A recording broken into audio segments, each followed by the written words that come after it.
balak talaga noon na magkaroon ako ng negosyong ganito. Basta ang akin lang na makaraos ako kahit makatapos lang ako ng high school, sariling sikap. Pinagsabay ninyo.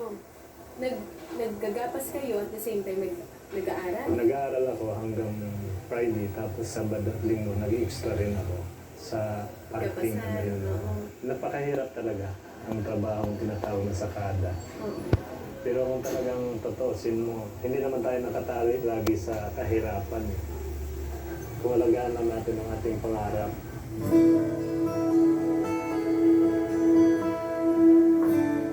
Marami sa mga sakada tulad ng tatay ni Udong, kasabayan lang ni Roger noon. Pero ngayon, siya na ang nagpapasweldo sa kanila. Kasi ang sakada talagang number one na yun sa pinakamahirap na trabaho.